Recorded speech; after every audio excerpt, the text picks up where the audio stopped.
bom dia, meus irmãos, minhas irmãs. Que Jesus, na sua infinita bondade, nos abençoe a todos.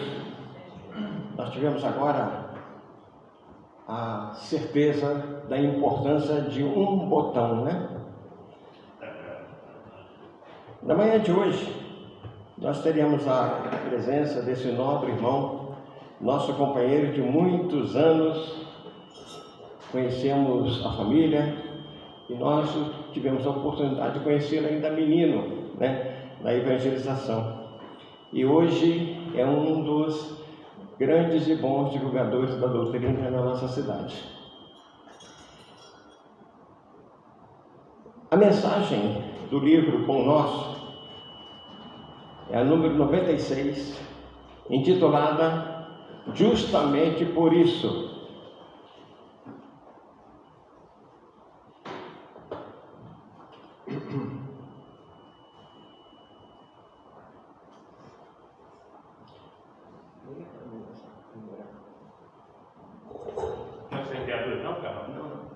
Justamente por isso, não vos escrevi porque ignorasseis a verdade, mas porque a conheceis. João 2:21. Está falhando. A letra maior dá para ler. O intercâmbio cada vez mais intensivo entre os chamados vivos e mortos constitui grande acontecimento para as organizações evangélicas de modo geral. Não é tão somente exaltação para escolas espiritistas, pertence à comunidade do cristianismo inteiro. Por enquanto, anotamos aqui e ali protestos do dogmatismo organizados. Entretanto, a revivescência da verdade assim o exige. Toda aquisição tem um preço e qualquer renovação encontra obstáculos esporádicos. Dia virá em que várias subdivisões do evangelismo compreenderão a divina finalidade do novo consenso. O movimento da troca espiritual entre as duas esferas é cada vez mais dilatado. O devotamento dos desencarnados provoca a atenção dos encarnados.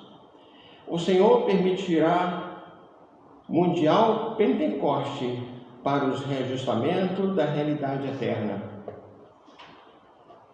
Convém anotar, contudo, que as vozes comovedoras e revigorantes do além repetem comumente velha fórmula da revelação e relembram o passado de sabedoria terrestre a fim de extrair conceituação mais respeitável referente à vida.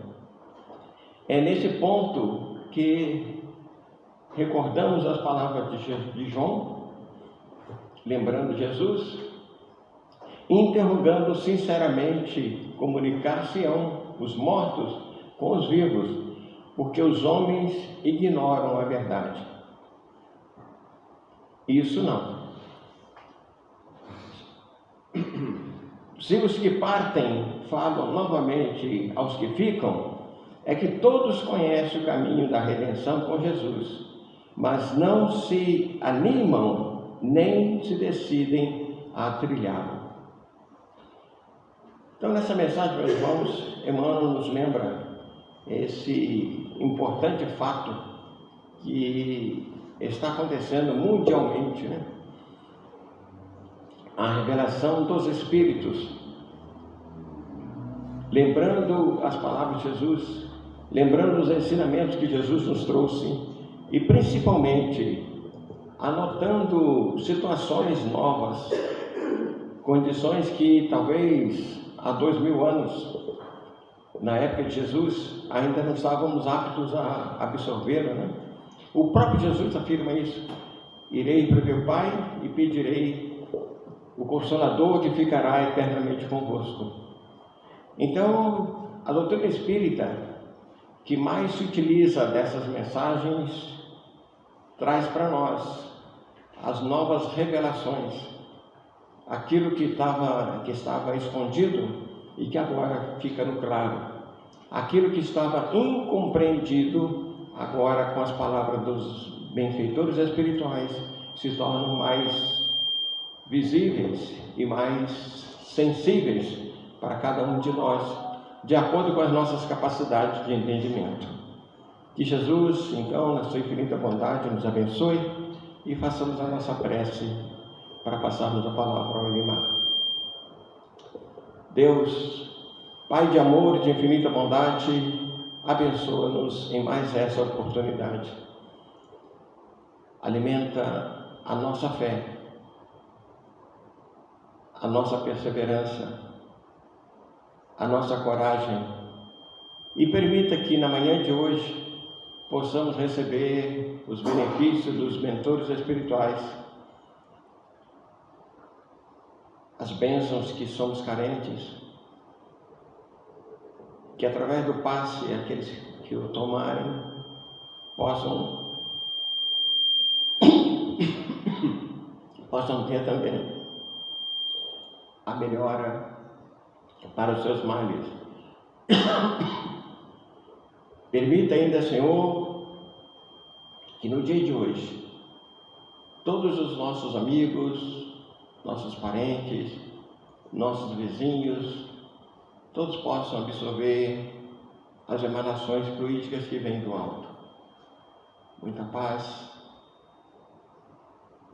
muitas bênçãos e muita alegria em nossos corações. Que assim seja. Então, meus irmãos, como nós já dissemos, hoje nós temos a presença do querido Elimar, que vai trazer para a gente a mensagem sobre os aspectos do caráter da doutrina espírita, da revelação da doutrina espírita. Então, com a palavra, o nosso querido Elimar. Obrigado, Carlão. Bom dia a todos. Que a paz de Jesus nos envolva. Esse tema, antes de falar do prazer de estar nessa casa novamente, a casa que nos acolheu quando ainda tínhamos 8 anos de idade, acolheu nossa família, na verdade, né? E esse tema, ele surgiu, o caráter da revelação espírita surgiu com a Gênese em 1868, né? Que é a última obra de Kardec. O pessoal lá do Centro Espírita Ivone Pereira, lá em Rio das Flores, ano 2023, eles criaram lá uma homenagem às obras básicas, né? E convidou diversos companheiros nossos para fazer, cada qual, uma das obras, né? Começando com o Livro dos Espíritos, mas passaram também pela Viagem Espírita, Céu e Inferno, todas essas obras aí. A gente chama de Pentateuco Espírita, mas Kardec produziu 23 obras, né? Então são Espiritismo. Então eles homenagearam entre 23 e 2024 as obras básicas como tema de palestra. Como é 1 hora de palestra, eles me pediram para falar do caráter da revelação espírita, para fazer uma abordagem em cima da Gênese. Então, sugeriram o caráter da revelação espírita porque é o primeiro capítulo e ele apresenta para nós, apresenta a obra no primeiro capítulo e faz uma apresentação também daquele tema ali, caráter da revelação espírita. Por que nós colocamos aspectos? Porque Kardec, para falar do caráter da revelação espírita, é aqui, e a gente já começa dizendo isso, é aqui nessa obra e é aqui nesse capítulo, caráter da revelação espírita, que vai definir para nós espíritas no futuro as diretrizes do movimento espírita e as diretrizes doutrinárias. Está aqui. Quando a gente quer saber qual é a diretriz que nós devemos tomar, ou já era para ter tomado, né? A gente vai ver ali nos slides. Está aqui, primeiro capítulo da Gênese. E eu gosto de trazer assim, toda vez que eu vou fazer um tema, pelo menos nos meus tópicos aqui, eu gosto de trazer objetivo, né? Qual é o objetivo que eu preciso atingir? É uma maneira didática de trabalhar. E aí nesse aqui eu não criei o objetivo, porque Kardec já criou o objetivo. Ele mesmo vai explicar para nós qual é o caráter da revelação espírita. Aí ele começa no primeiro item, e aí o que nós fizemos? Nós combinamos com o Felipe esse ano de fazer 1 e 2, porque quando o Luiz Farani me convidou, lá em Rio das Flores, eu falei, Luiz, como é que fala do caráter da revelação espírita em 1 hora?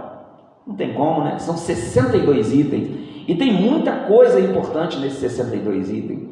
Importante naquela época, quando Kardec cria diretrizes para o movimento espírita e fundamenta também, nós estamos no ano de 1868, fundamenta alguma coisa que não estava assim muito claro para o movimento espírita parisiense, né? Mas também fundamenta para nós. Como é que nós vamos fazer isso? Ele falou, faz em 2 palestras, você vem aqui 2 vezes no semestre.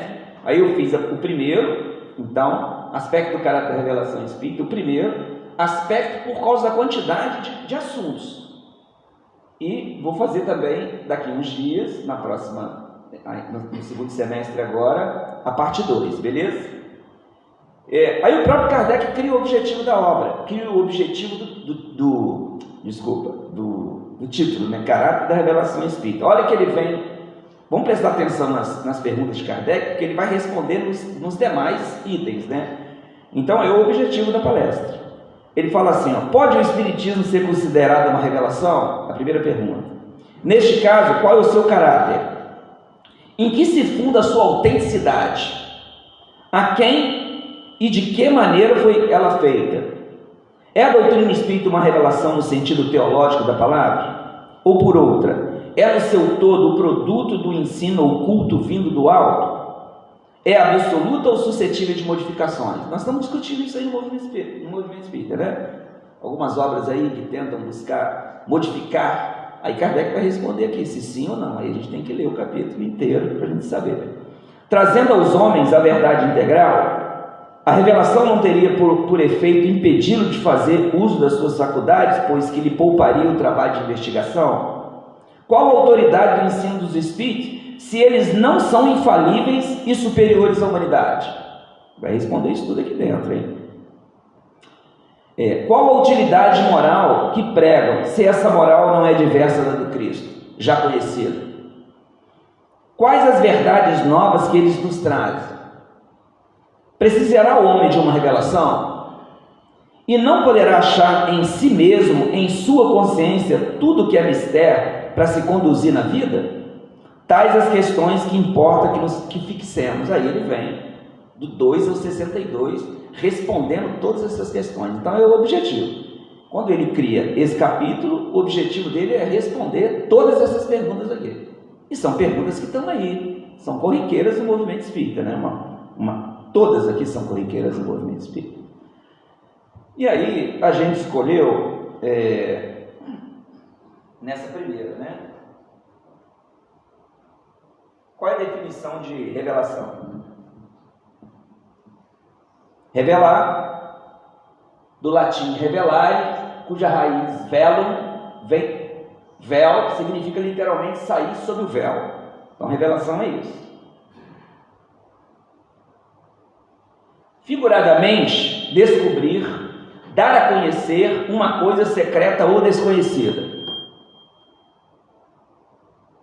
Em sua acepção vulgar, mais genérica, essa palavra se emprega a respeito de qualquer coisa ignota, escondida, que é divulgada, de qualquer ideia nova que nos põe ao corrente do que não sabíamos. Allan Kardec. Então, revelar é isso, né? Em alguns textos de Kardec, ele fala que a doutrina espírita vem rasgar o véu. Rasgar o véu. Rasgar o véu do quê? Da verdade. Qual verdade? Velada por Jesus. Qual? E é interessante isso aqui, e a gente vai abordar isso num dos slides, mas só já adiantando, que Jesus no Evangelho de João, daqui a pouco a gente vai ler ele na íntegra, ele deixa claro isso, né, que rogaria ao Pai para trazer um outro Consolador, e lá no final dessa mensagem ele fala que o Consolador traria algumas coisas que nós não suportaríamos. É muito bacana essa tradução, que nós não suportaríamos. Então Jesus velou, ele não trouxe tudo, ele velou. E esse sentido, ele não é muito bem entendido no movimento espírita, não. onde a gente ouve oradores espíritas dizendo que Jesus falou tudo. Ele não falou tudo, né? O próprio Evangelho de João deixa isso muito claro, na mensagem do Consolador, né? Que ele não pôde trazer tudo. Aí a gente precisa contextualizar a época de Jesus para a gente entender por que ele não trouxe tudo. Gente, era uma comunidade analfabeta e semi-analfabeta. É por isso que ele criou as parábolas. Analfabeta e semi-analfabeta. O Haroldo fez um trabalho que não tem nada a ver com isso aqui. Quando ele fala da tradução do Evangelho, tem uma das palestras dele sobre tradução do Evangelho, que ele vai falar para nós sobre questões técnicas. Não está falando do Evangelho, não. Está falando de escrita, né? Falando de escrita. Como é que se escrevia na época? Tinha livro, tinha papel. Nós estamos falando de 2000 anos atrás. O Gutenberg, né? Mais tarde, com a imprensa, ele surge no século XVI. Ó, só para a gente ter uma ideia, nós estamos falando do século I, né? Nascimento de Jesus. O Gutenberg só surge no século XVI. Aí o Haroldo vai mostrar para nós que a escrita era feita em pele de carneiro. E era caro. Como é que você mata o carneiro para escrever? Quem mata o carneiro para escrever? Né? Ele faz a gente pensar lá, né? Você tem um carneiro, eu vou matar o meu carneiro?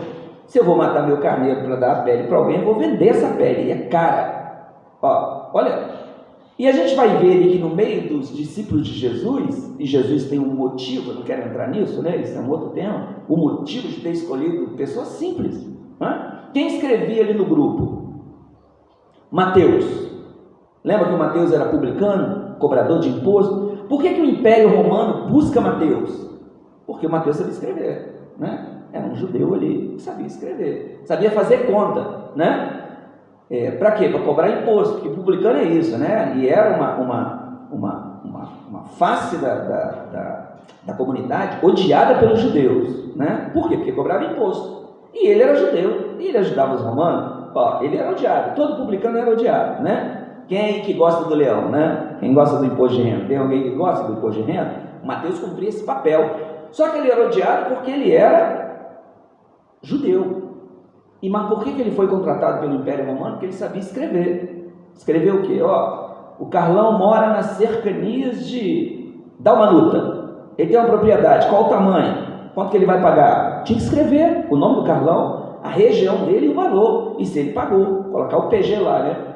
Ó. Percebe? Então, essa comunidade é uma comunidade analfabeta. A maioria não sabia escrever, né? Não lia. Ou seja, Jesus não podia trazer tudo. Como que Jesus? Vou dar só um exemplo para a gente sair desse slide.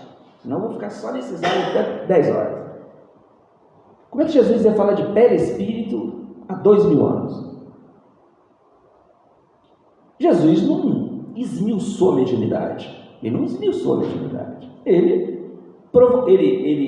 deixa a mediunidade no campo da subjetividade, né? Por exemplo, ele tira lá, na época foi traduzido dessa maneira, ele tira o espírito obsessor de um indivíduo, mas ele não fica explicando o fenômeno, ele explicou, abre lá o Evangelho, vê se ele explica o fenômeno, mas tira, né? E ele, inclusive, dá esse poder, né, magnético para os discípulos, mas ele não vai lhe explicar. Como é que é hoje é que nós sabemos, né? Passou o tempo, né? Aquilo que a gente não suportava, eu adoro essa tradução, né? Jesus fala, o João registra que nós não suportaríamos. Por quê? A nossa intelectualidade não suportaria, mas não entenderia. Como é que ele ia explicar o processo de obsessão? No século I, deixou para mais tarde, século XIX, né? Lá no livro dos médios, Kardec explica para nós como é que funciona, como é que cuida, né? Quais são os paliativos, como que faz para você não cair na obsessão? Ó, todo o mecanismo da obsessão está lá no capítulo 23, né? E Jesus não poderia. Então, a doutrina espírita vem rasgar o véu de várias coisas que Jesus deixou velado. Em vários campos, né?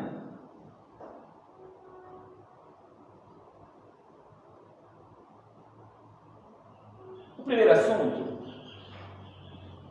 assunto. Aí ele fala assim para nós, desse ponto de vista, Kardec, né?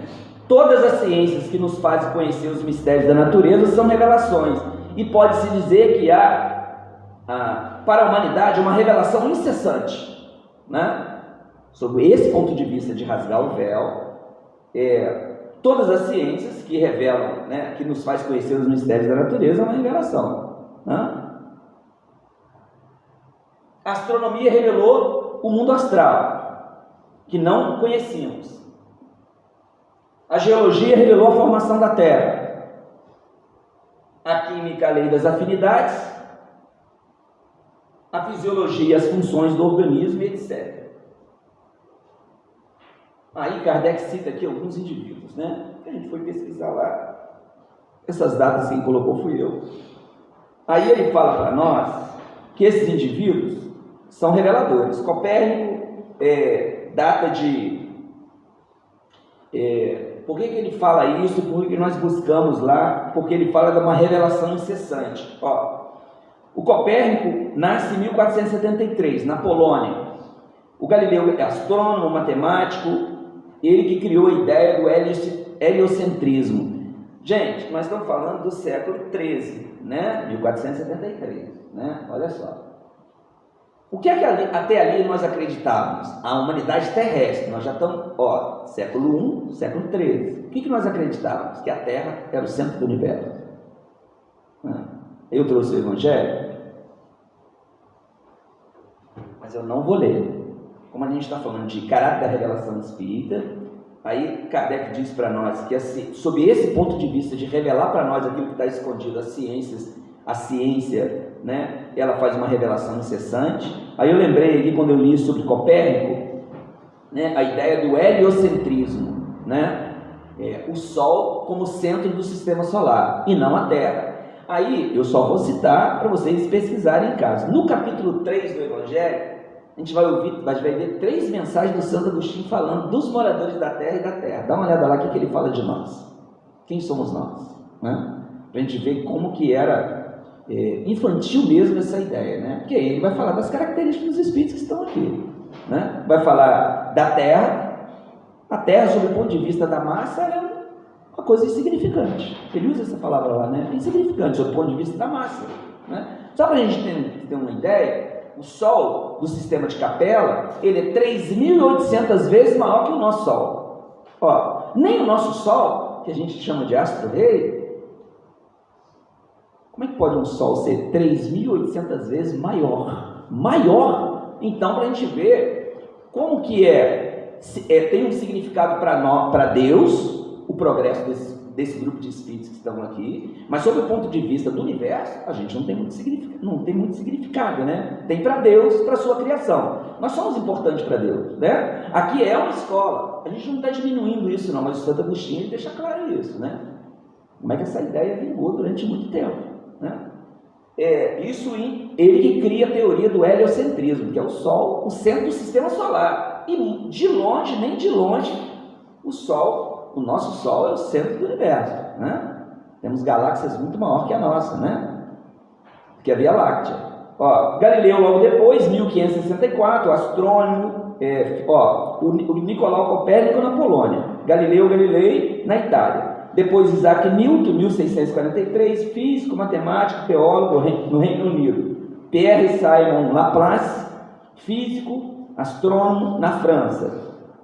O Lavoisier, que teve uma frase dele que virou popular mesmo, né? Na natureza nada se perde, nada se cria, tudo se transforma. O Lavoisier, 1749, astrônomo, químico e biólogo na França. Eu quis colocar, porque Kardec não ia colocar Einstein, porque Kardec não conheceu Einstein, que o Einstein nasce depois de Kardec. Kardec desencarna em 1869, 31 de março de 1869.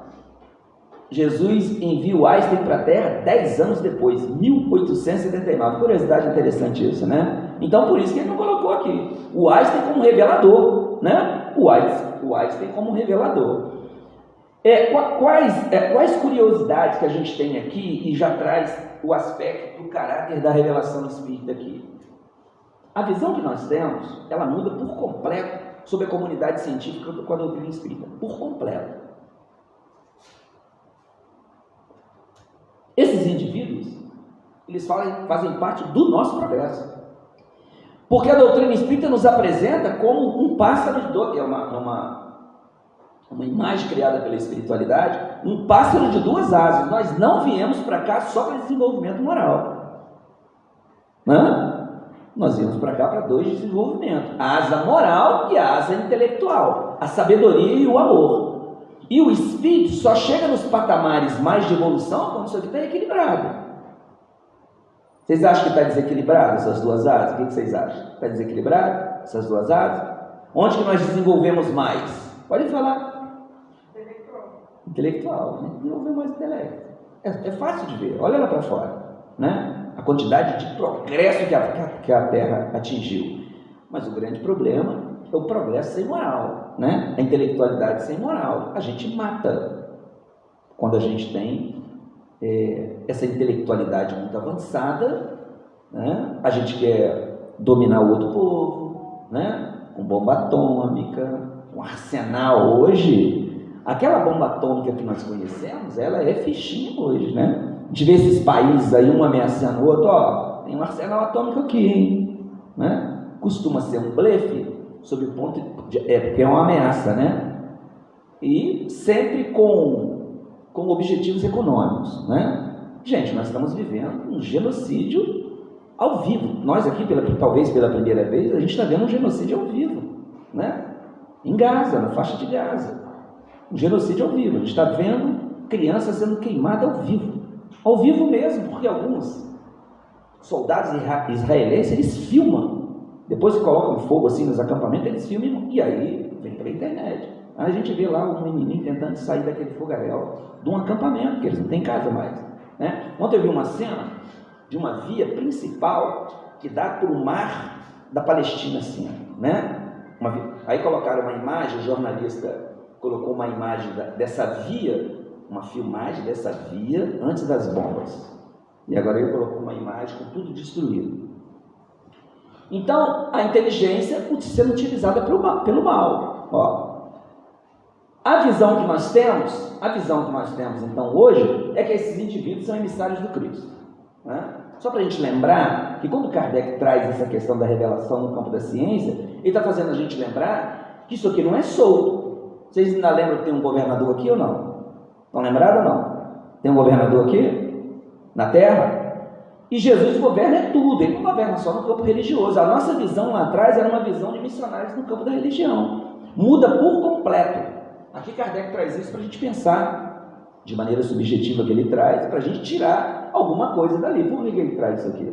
Para falar da questão da revelação incessante no campo da ciência, mas também para mostrar para nós que esses indivíduos, eles vieram trazer avanço em vários campos, os estudos deles, e não só eles, né? Ele coloca aqueles ali, mas de lá para cá, imagina de Kardec para cá, quantas coisas aconteceram, né? Quantas coisas aconteceram nesse campo. Aí uma das coisas que eu trouxe aqui para contextualizar, um exemplo atual, para a gente entender aquilo ali que foi dito por Kardec em 1868, a gente precisa trazer para cá, né? Se Kardec traz para nós a ideia dos reveladores no campo da ciência, coordenadas por Jesus, quando a gente pega o livro Consolador do Emmanuel, eu não trouxe, que é um livro de pergunta e resposta, desculpa, o livro A Caminho da Luz, tanto o livro do Emmanuel, né? No Caminho da Luz ele faz uma trajetória da Terra para nós, né? Uma síntese histórica, e ele fala que ele não tem, é muito bacana porque na introdução do Caminho da Luz, o Emmanuel apresenta qual é a proposta do livro. Ele fala que a proposta não é histórica, mesmo que eu usei essa palavra agora, né?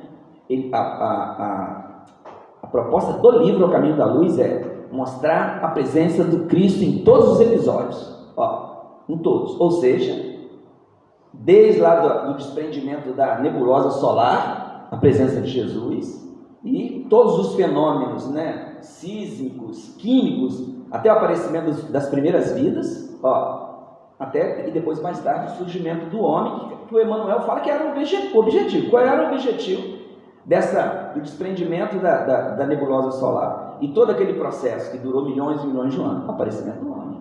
Era isso, né?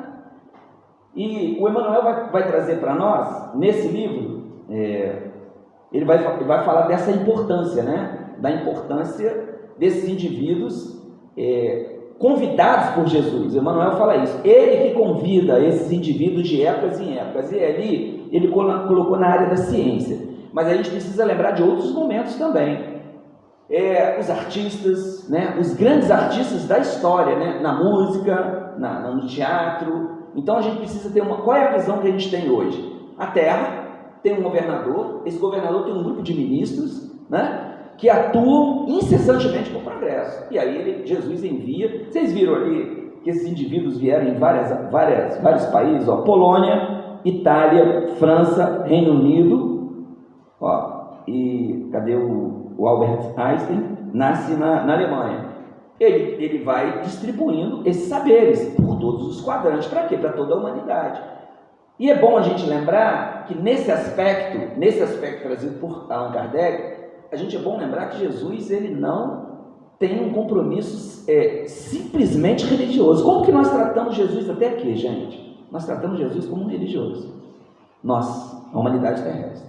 Jesus não é um religioso. A gente pode afirmar isso, que ele não é um religioso. Nós criamos uma caricatura de um religioso, né?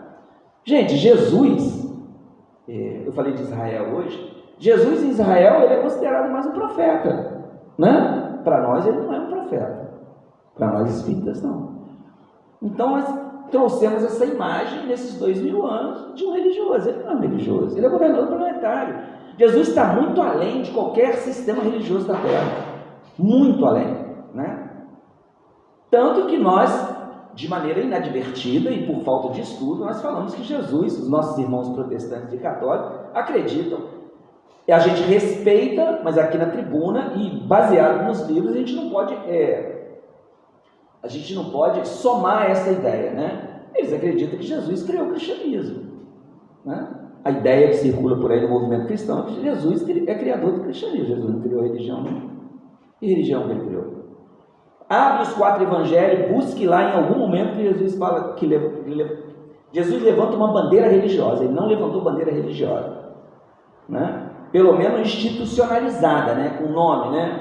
Esse carimbo, né, de cristianismo, ele vem muito mais tarde e não foi por ele, né? Gente, Jesus teve um cuidado para a gente entender que o que ele trouxe era a lei de amor, as leis de Deus. Ele teve um cuidado tão grande que ele nem ficou preso a templo, né? Poucas vezes a gente vai encontrar Jesus em templo religioso. Não frequentava igreja. Que igreja que Jesus frequentou? Não. Qual a igreja que Jesus frequentou?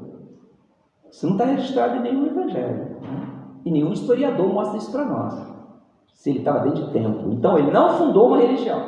Isso é uma visão por ausência de conhecimento, porque quem dá esse nome, quando a gente lê Paulo Estevam traz muita coisa boa, né?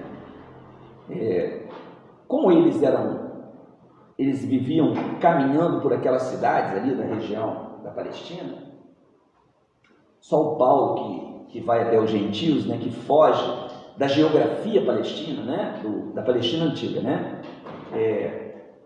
Só o Paulo que vai falar com os gentios, né, que é aqueles que estão fora dos limites daquela região. Mas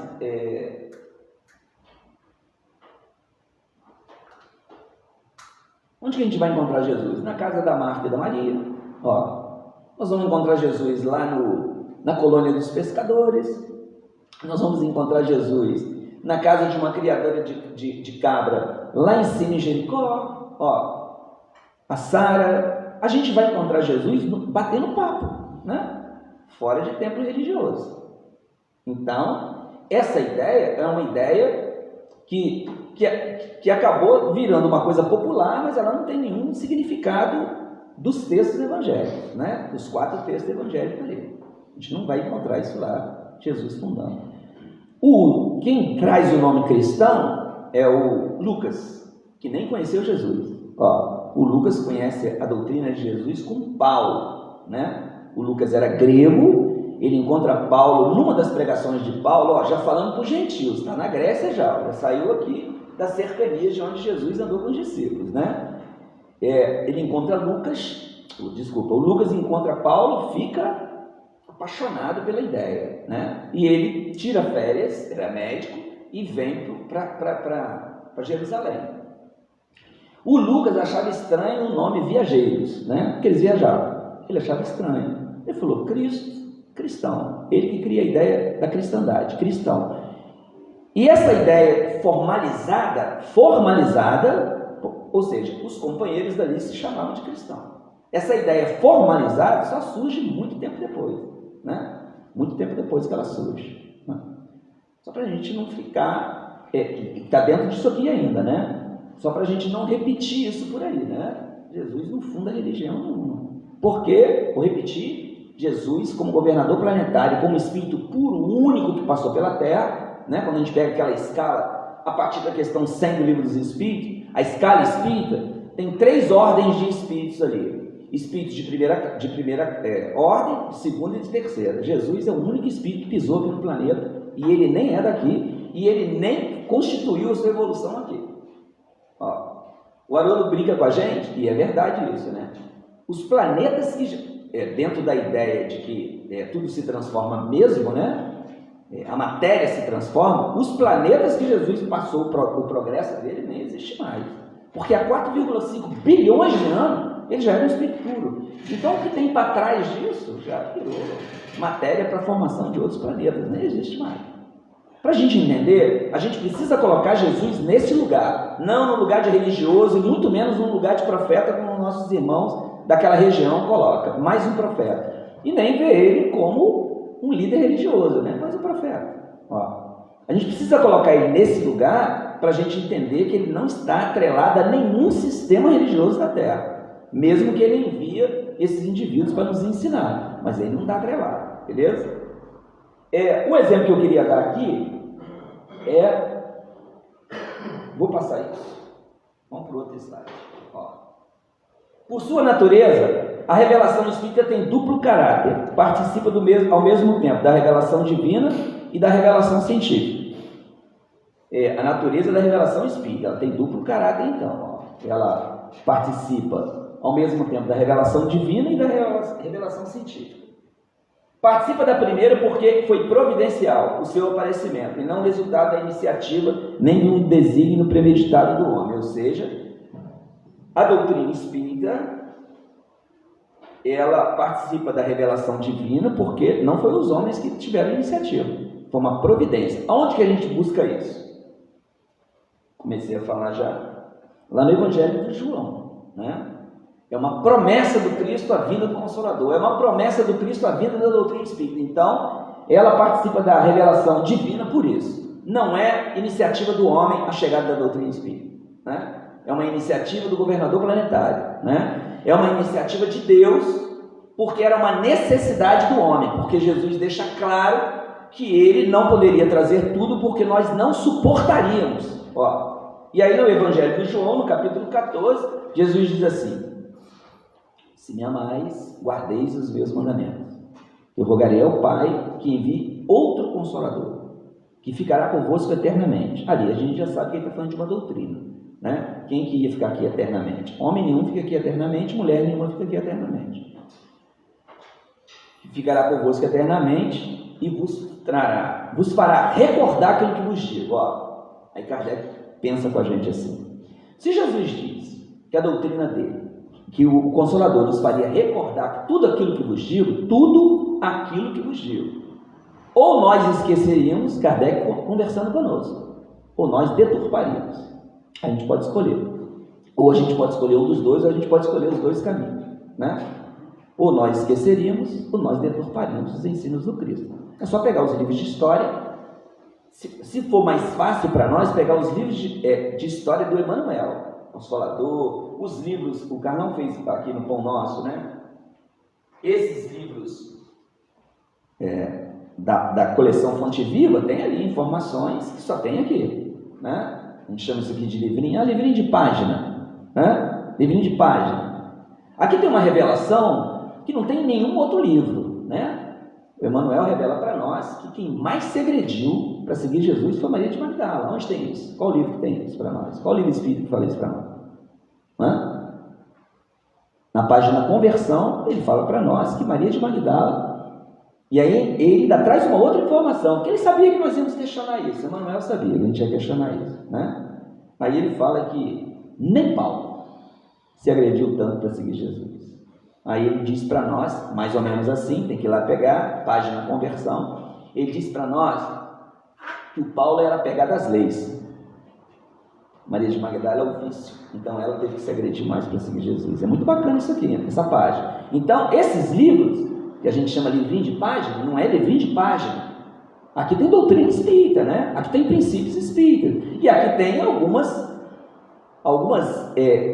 dessas páginas tem informações que não tem em outros livros, para o nosso entendimento, né? Tem outra página que eu adoro, que está no Pão Nosso também, que é conflito. Emmanuel vai deixar claro para nós, aí um spoiler, eu não vou nem entrar, ele fala do conflito em 3 fases e ele deixa claro para nós que é bom viver no conflito.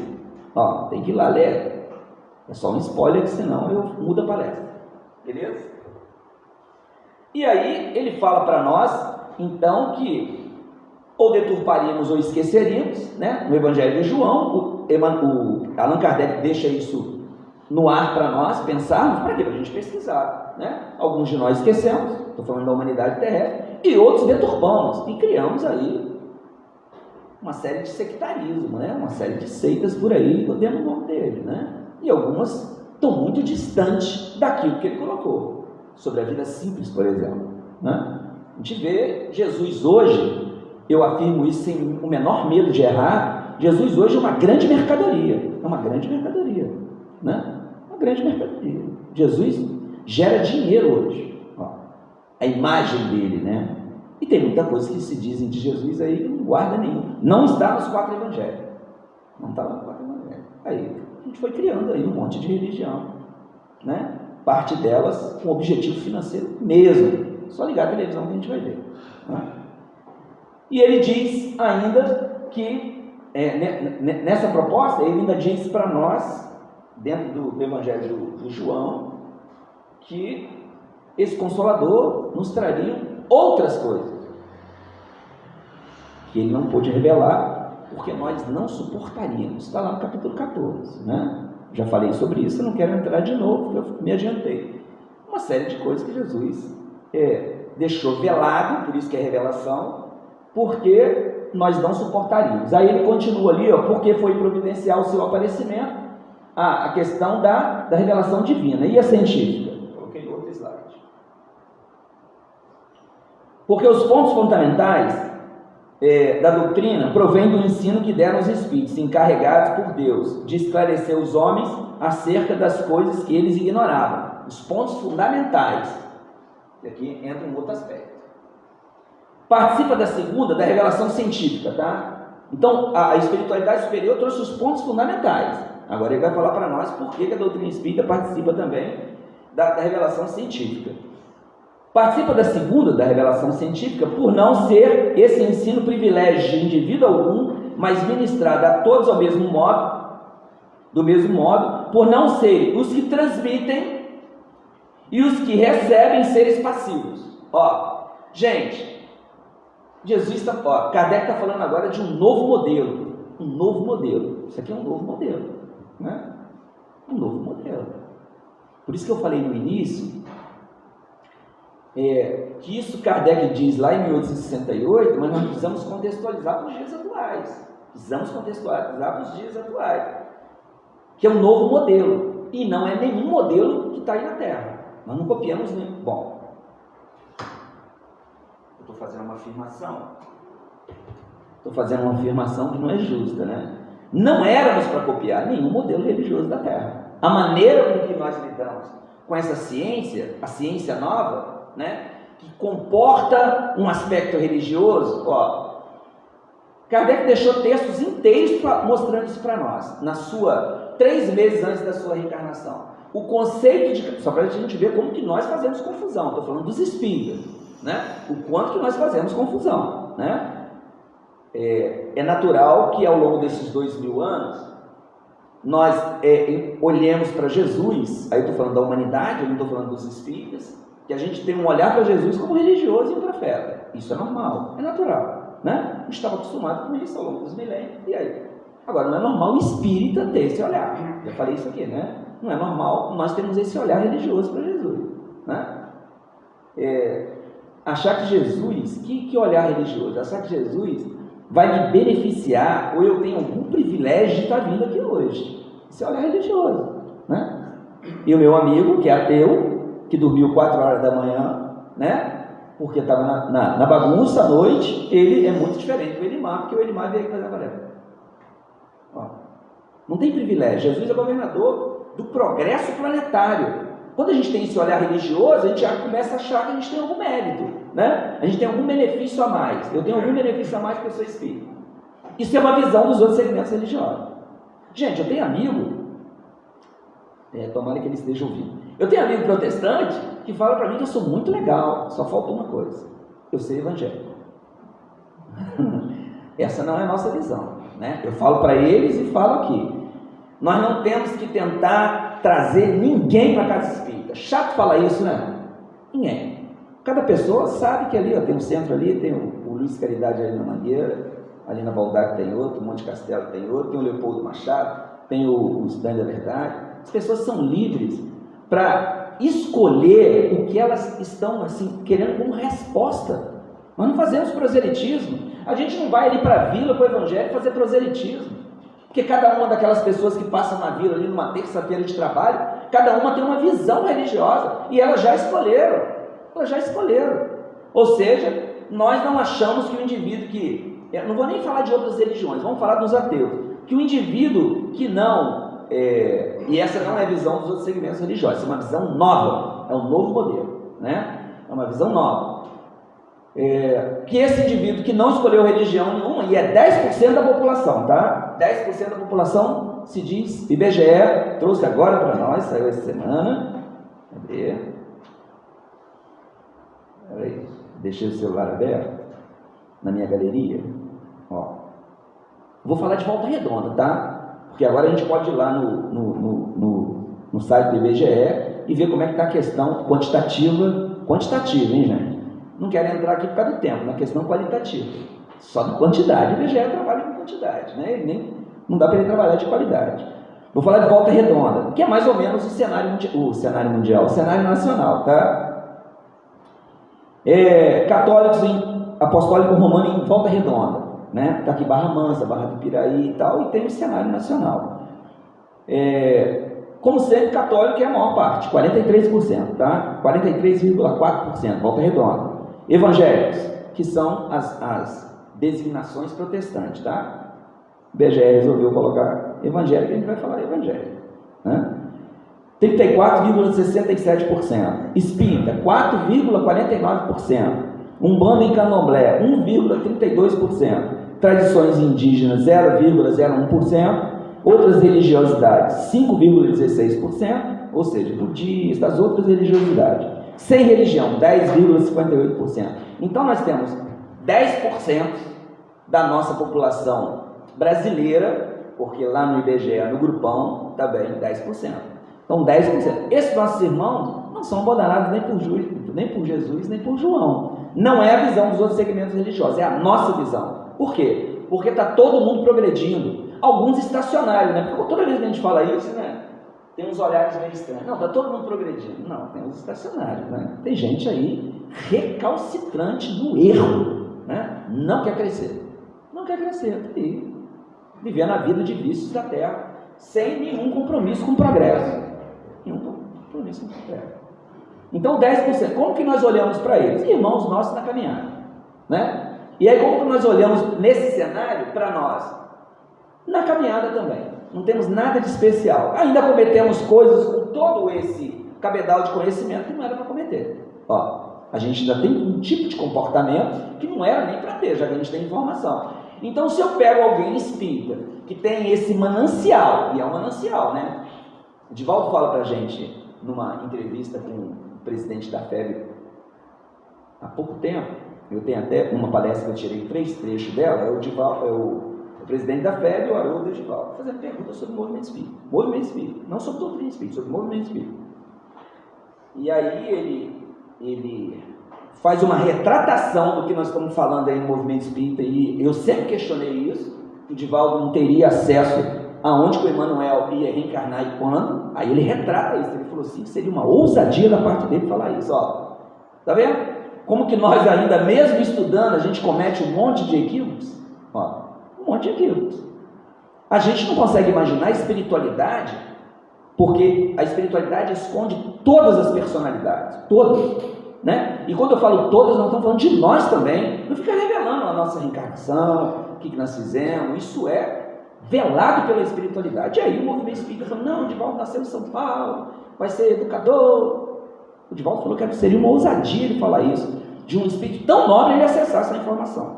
Está lá, né? Se a gente digitar lá, entrevista de Divaldo com... esqueci o nome dele agora, é o Campete, não era o outro. Nós não temos acesso a isso. Então, a gente ainda comete equívocos com todo esse conhecimento que o nosso irmão ateu também comete, então a gente está empatado. Nós, que cometemos equívocos, estamos empatados com os ateus. Por que eu estou falando isso, gente? Para a gente entender que nós não temos nenhum mérito, nenhum benefício a mais do que os irmãos outros segmentos religiosos. E é a primeira vez que isso está sendo dito no campo, desse aspecto religioso, né? É uma ciência de características filosóficas e de consequências moralizantes ou religiosas, né? Mas é a primeira vez que um movimento que tem um aspecto religioso deixa claro isso. Os outros veem que a ideia da salvação está lá, né? E nós dizemos diferente, nós dizemos todos vão ser salvos, toda a população terrena vai ser salva, né? Alguém tem dúvida disso? Que todo mundo vai ser salvo? Por quê? Porque Deus criou um processo que é muito bacana. Não sei se vocês já ouviram falar, não sei se alguém já falou isso aqui na tribuna, né? É um processo muito bacana de salvação, chama reencarnação. Já ouviram falar? É um processo de progresso. Como que eu progrido? Não é numa vida só, ninguém vai sair anjo daqui. Eu não sei se já falaram isso para eles, mas eles vão ficar chateados, hein? Ninguém vai sair daqui santo, ninguém. Não tem como santificar numa vida só. A gente vai progredindo algumas virtudes. Imagina quantas virtudes que a gente precisa. Irmão, o fulano de tal já é uma pessoa extremamente paciente. Que bom, é bom que ele conseguiu desenvolver paciência. Mas e a tolerância religiosa, como é que está? Ele ainda é intolerante com o nosso irmão do candomblé? Ou, faltou um negocinho ali, né? Para ser santo, faltou alguma coisa. Porque qualquer preconceito que nós tenhamos sobre qualquer aspecto nos coloca num grupo de viciosos ainda, né? Por quê, gente? Porque a nossa imagem, nós não somos a imagem e semelhança de Deus. Jesus não fala que nós somos deuses, vós sois deuses. Deus olha para um indivíduo que que nasce com um gênero específico na área sexual, com um olhar que olha para mim, olha para o... Nós não, a gente tem preconceito, né? Preconceitos religiosos, preconceito de gênero, né? Cadê? Os que transmitem e os que recebem seres passivos. Dispensado o trabalho de outro.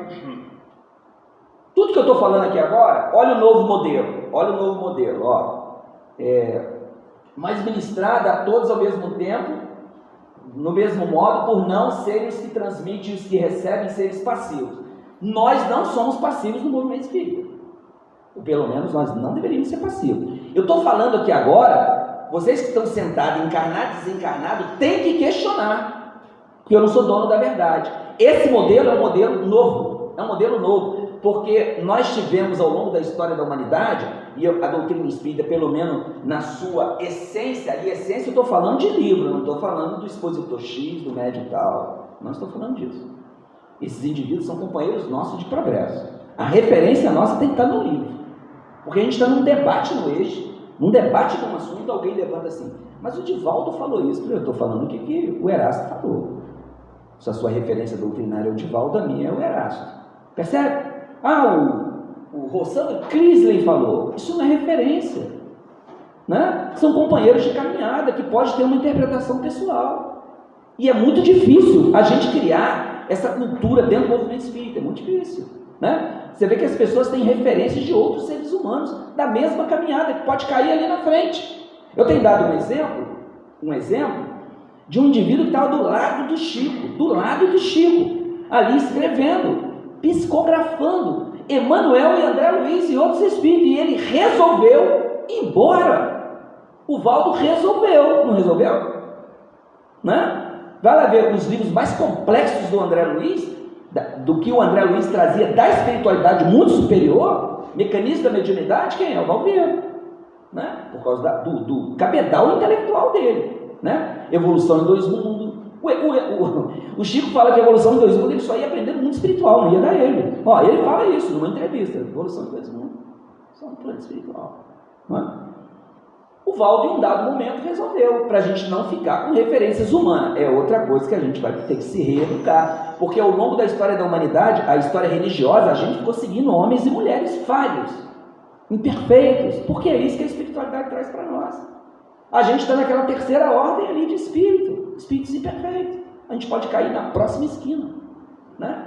Por uma escolha minha, pode ser que daqui a uma semana vocês descubram, foi ele Macaíta, não teve jeito, né? Alguma coisa lá dentro dele foi mais forte do que tudo que ele aprendeu até hoje, faz parte, né?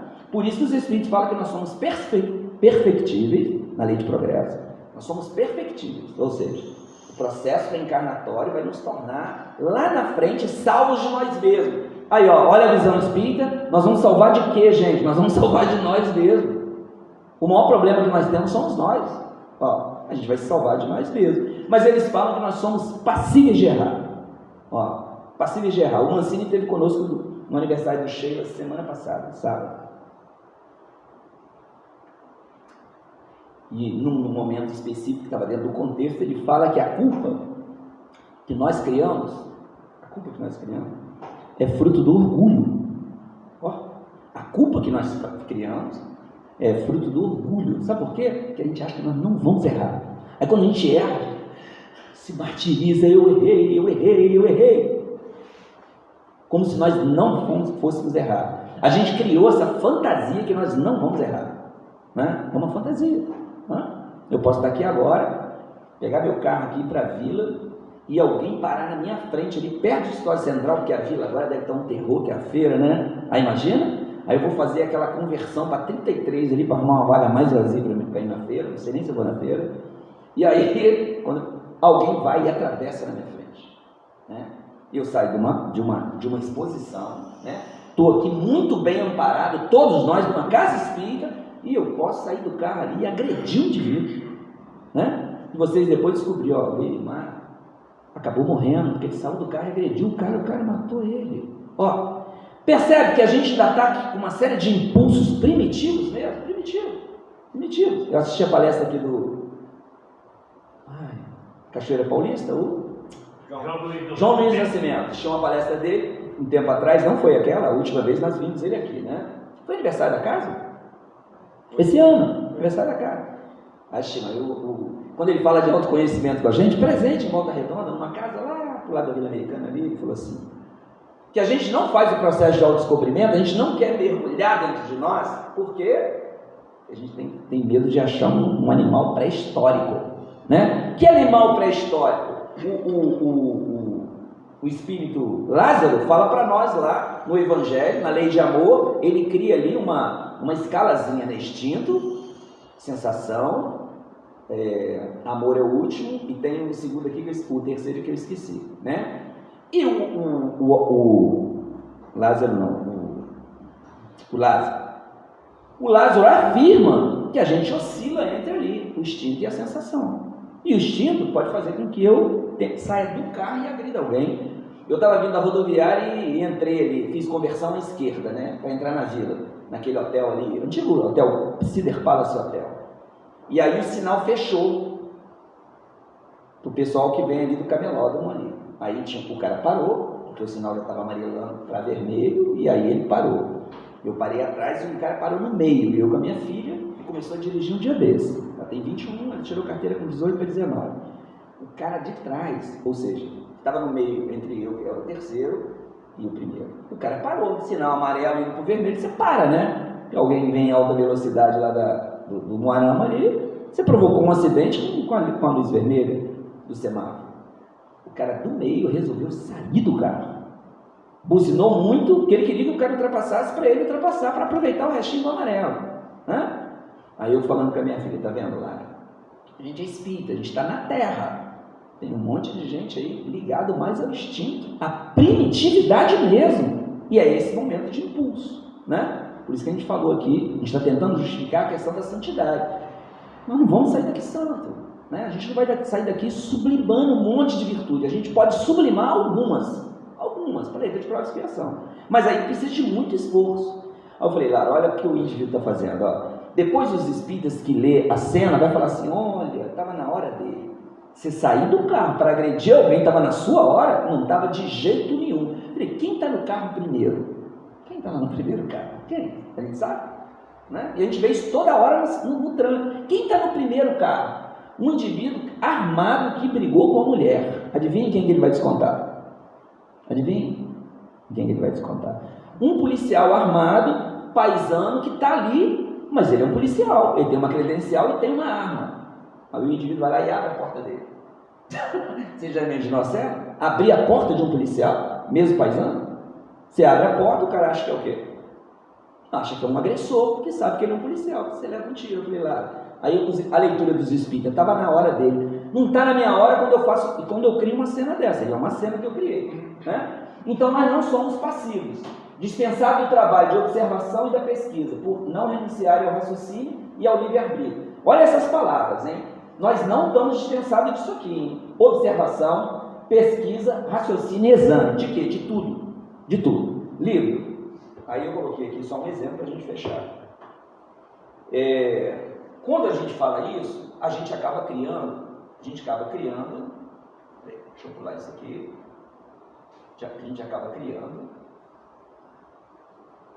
Quando a gente vê esse slide anterior, que nós não somos passivos e cabe para nós exame, cabe para nós pesquisa, porque nós não somos passivos. E aí cria uma enorme responsabilidade. Não cria? Uma enorme responsabilidade? Kardec está dizendo para nós. E quando ele fala de observação, em um outro momento ele fala que a doutrina espírita é uma ciência de observação. Uma ciência de observação. Gente, o conceito que Kardec traz sempre é de ciência do espiritismo, né? Com um aspecto moral ou religioso, sempre. Lá no próprio Evangelho, no primeiro capítulo, ele fala para nós, é uma ciência nova. Ó, quando ele vai falar de Moisés, Jesus e Espiritismo, no Espiritismo ele vai falar, é uma ciência nova que vem revelar ao homem, isso que é Espiritismo. A existência do mundo espiritual é uma revelação, né? Vem revelar. Porque até então qual era a nossa ótica aqui da Terra? Ao morrer, céu e inferno.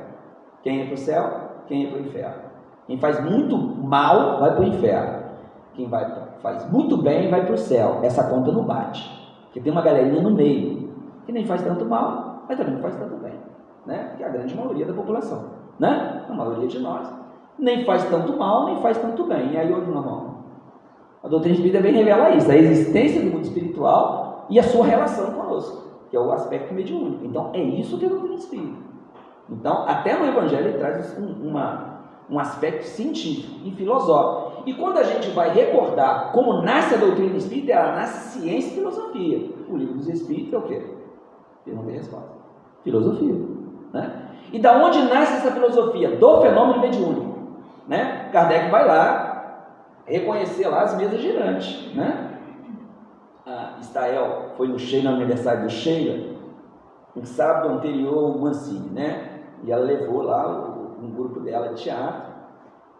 O fenômeno de Heidesville foi sensacional, né? Uma leitura muito bacana, uma leitura muito nova, muito alegre do fenômeno de Heidesville. E aí Kardec é convidado para assistir uma daquelas sessões. Não. Então nasce do fenômeno mediúnico, mas se torna filosofia. Por isso Kardec coloca lá no livro do Espírito, filosofia e espiritualismo. Ó. E a gente precisa lembrar desses conceitos, gente, para a gente não se tornar um novo movimento religioso só.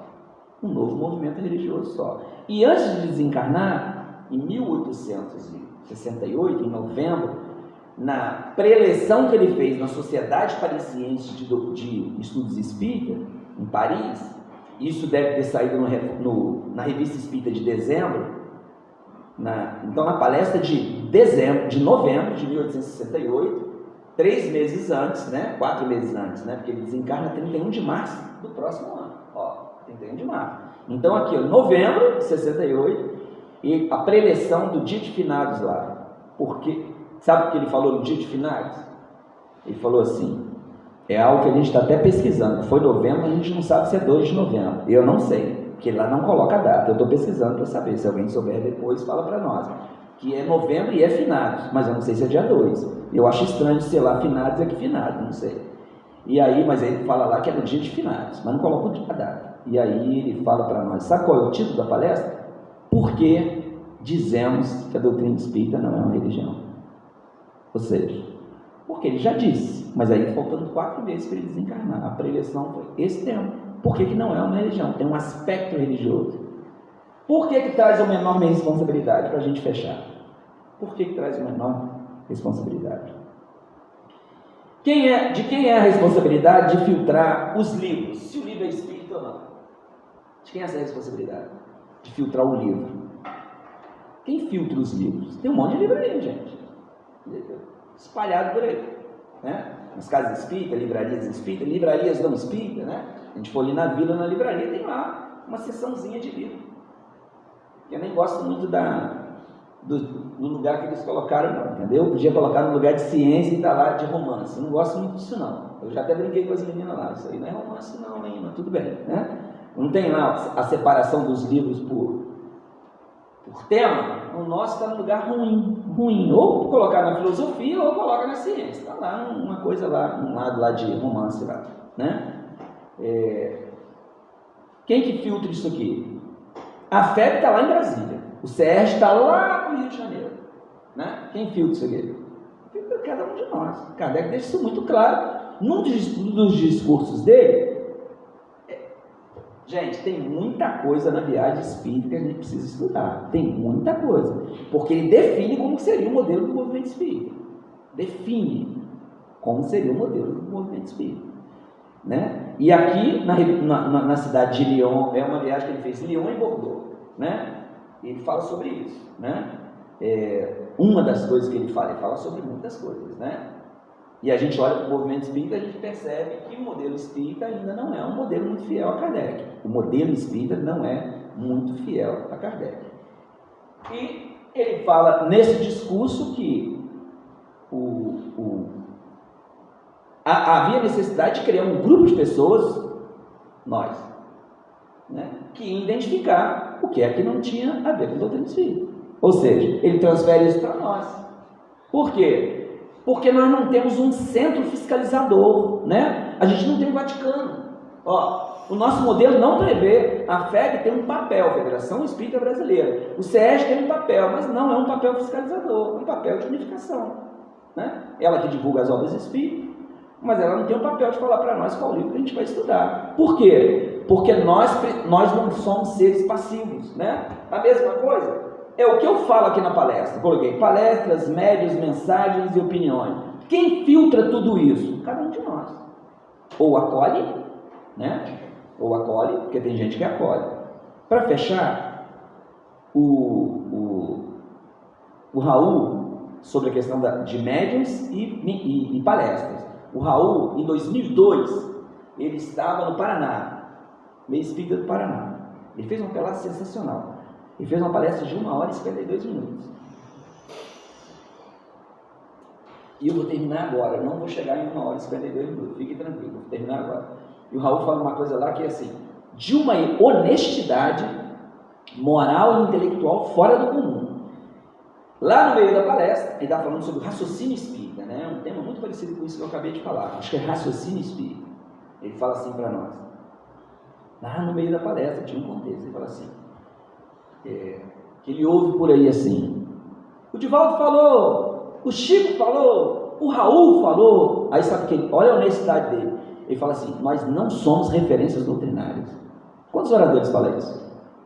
Que não são referências doutrinárias. A referência doutrinária eu tenho que falar, né? Eu tenho que falar a referência doutrinária. Eu tirei de onde? Porque senão daqui a pouco a gente vai criar um monte de espiritismo no movimento espírita. Se já não criamos um monte de espiritismo, cada um trazendo suas ideias pessoais.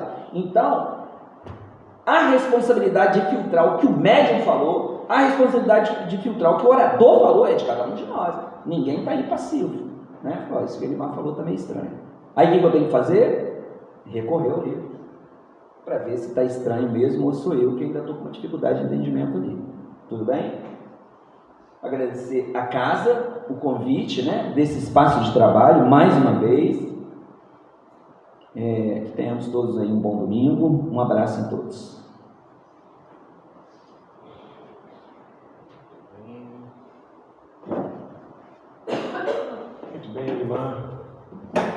As palestras do Elimar são sempre bastante calor, bastante conhecimento, bastante informações interessantes. E hoje nem está calor, está frio, está de novo. Pois é. Mas, então, meus irmãos, nessa manhã, agradecendo a Deus essa oportunidade que tivemos, agradecer aos benfeitores espirituais que nos trouxeram até aqui e que nós possamos levar aqui as melhores vibrações de paz, de amor, que o nosso querido Elimar leve para a sua família, sua querida mãe, seus irmãos e os companheiros lá da casa que ele milita. Que Deus possa nos fortalecer a todos. Passamos a nossa prece final. Algum lembrete, algum aviso? Altamir, Robson? Tudo bem. Então, passamos a nossa prece final. Senhor Deus, Pai de todos nós, faça descer sobre cada um as vossas bênçãos. Que nos sintamos fortalecidos, amparados, protegidos mesmos, para levarmos as nossas lutas, as nossas dores e vencer os nossos problemas e as nossas dificuldades. Permita que cada um dos nossos irmãos que nos assistiram e aqueles que nos assistirão depois recebam as bênçãos dos céus.